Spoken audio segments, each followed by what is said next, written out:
रहा है वो एक बार फिर से विधानसभा सत्र के दौरान देखने को मिला है।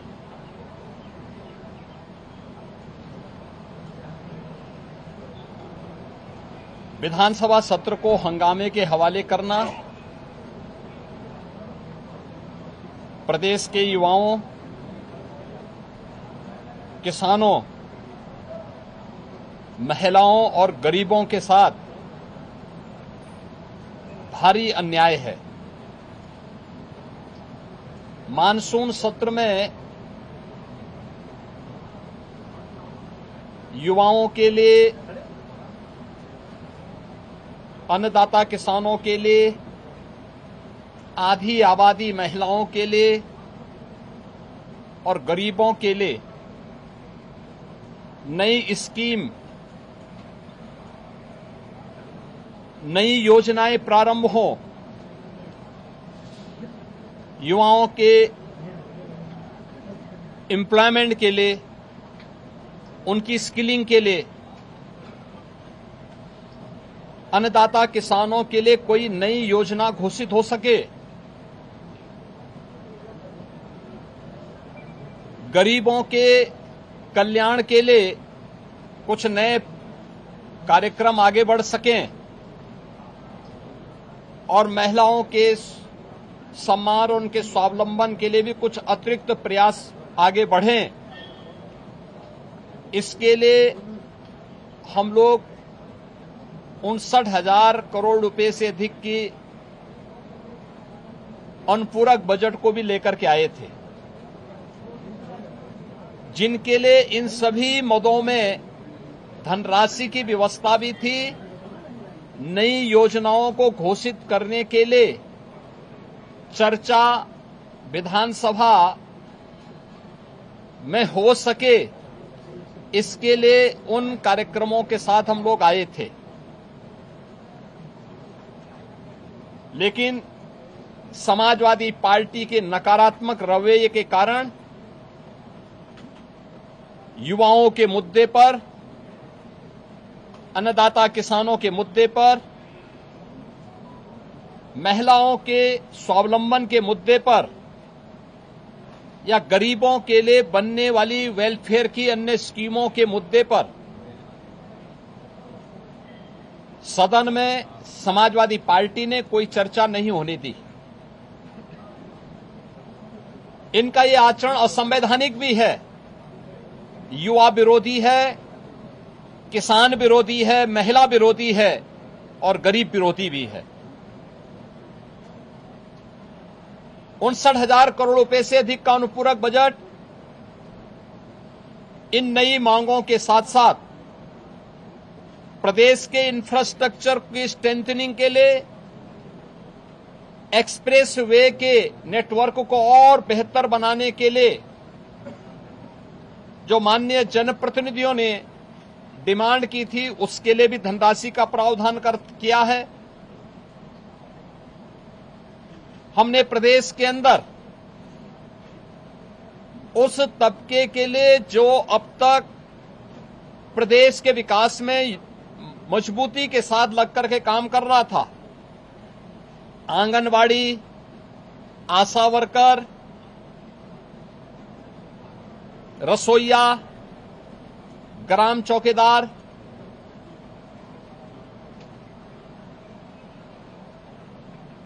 आपके कोटेदार, इन सब के साथ साथ उस हरेक तबके को छूने का प्रयास किया था जिनके मानदेय बढ़ने हैं।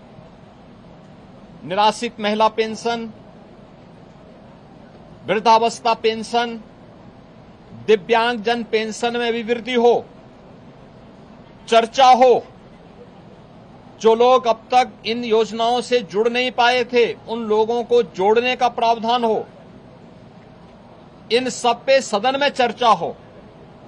लेकिन समाजवादी पार्टी का नकारात्मक रवैया सदन में और माननीय सदस्यों के द्वारा उठाए जाने वाले इन महत्वपूर्ण मांगों को मजबूती के साथ आगे बढ़ा सके, इसमें रुकावट बनी। लेकिन उस सब के बावजूद विधानसभा ने सप्लीमेंट्री डिमांड को पारित किया है और पारित करने के साथ ही बहुत शीघ्र इन सभी तबके के लिए, मैंने जो कल भी कहा था कि उत्तर प्रदेश सरकार ने आउटसोर्सिंग कमीशन का गठन कर दिया है। एक न्यूनतम मानदेय हर एक आउटसोर्सिंग कर्मी को प्राप्त हो और उसको हर प्रकार की सामाजिक सुरक्षा की गारंटी भी प्राप्त हो, उसको हम अगले बहुत शीघ्र उसको आगे बढ़ाने जा रहे हैं। उसके लिए धनराशि की व्यवस्था हमने बजट में कर दी है। आंगनवाड़ी, आशा वर्कर, रसोईया, ग्राम चौकीदार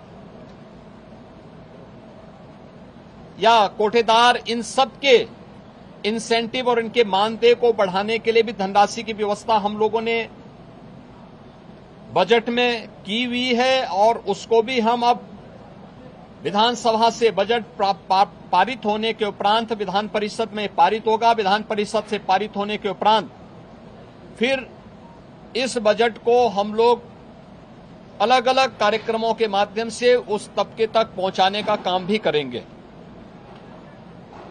समाजवादी पार्टी का यह चरित्र इस तबके को अपमानित करने वाला है, जो अल्प मानदेय प्राप्त करने के बावजूद प्रदेश के विकास के लिए और 25 करोड़ जनता जनार्दन की सेवा के लिए पूरी प्रतिबद्धता के साथ कार्य कर रहे हैं। इससे पहले भी इन्होंने शिक्षा मित्रों के भविष्य के साथ खिलवाड़ किया था। हमारी सरकार ने शिक्षा मित्रों के मानदेय को 10,000 से बढ़ा करके 18,000 किया है। पहले 3,000 ये मानदेय मिलता था, हमने 3,000 से 10,000 किया, 10,000 से 18,000 किया और उन्हें 5 लाख रुपए की कैशलेस की सुविधा भी उपलब्ध करवाई। अनुदेशकों को प्रदेश में 9,000 मिलता था, उन्हें 17,000 रुपए उनका मानदेय किया और उन्हें कैशलेस की सुविधा भी उपलब्ध करवाई। बेसिक, माध्यमिक, उच्च शिक्षा से जुड़े हुए जितने भी शिक्षक हैं, इनके मानदेय को इनको कैशलेस की सुविधा उपलब्ध करवाई। अन्य तमाम तबके के लिए बेहतरीन स्कीम को लेकर के, योजनाओं को लेकर के हम सप्लीमेंट्री डिमांड्स में आए थे और इन सब के साथ साथ सामाजिक न्याय के लिए अपना जीवन समर्पित होने वाले उन सभी महापुरुषों के लिए, जिनमें बाबा साहब भीमराव अंबेडकर हैं, जिनमें महर्षि वाल्मीकि जी हैं, संत शिरोमणि सदगुरु रविदास जी महाराज हैं, सामाजिक न्याय के पुरोधा के रूप में और महिला शिक्षा का पुरजोर समर्थन करने वाले संत ज्योतिबा फुले हैं, साहू जी महाराज हैं। इन सभी लोक माता अहिल्याबाई होलकर जी हैं। इन सब के बारे में भी हम लोगों ने इस बजट में चूंकि प्रावधान किया है 407 करोड़ रुपए उनकी मूर्तियों पे छाजन लगाने और सुरक्षित पार्क के लिए, बाउंड्री वाल के लिए इतनी धनराशि की व्यवस्था इस सप्लीमेंट्री डिमांड्स में थी, वह न पास हो, इसके लिए समाजवादी पार्टी ने लगातार सदन की कार्रवाई को बाधित किया, लगातार व्यवधान पैदा करने का लगातार प्रयास किया। लेकिन इनके व्यवधान के बावजूद सप्लीमेंट्री डिमांड्स विधानसभा से पारित हुई है। विधानमंडल से पारित होने के उपरांत ये सभी कार्य तय सीमा के अनुरूप आगे बढ़ेंगे और सामाजिक न्याय के सभी पुरोधाओं को, सभी महापुरुषों को भी सम्मान मिलेगा। समाजवादी पार्टी के दोहरे चरित्र के खिलाफ, जो दलित विरोधी है, पिछड़ा विरोधी है, युवा विरोधी है, किसान विरोधी है, महिला विरोधी है, गरीब विरोधी है, इन सब चेहरे का उजागर आज उत्तर प्रदेश सदन ने किया है कि इन लोगों का चेहरा और लोकतांत्रिक और संवैधानिक और इस पूरे तबके के साथ अन्याय करने वाला रहा है, अनर्थ करने वाला रहा है।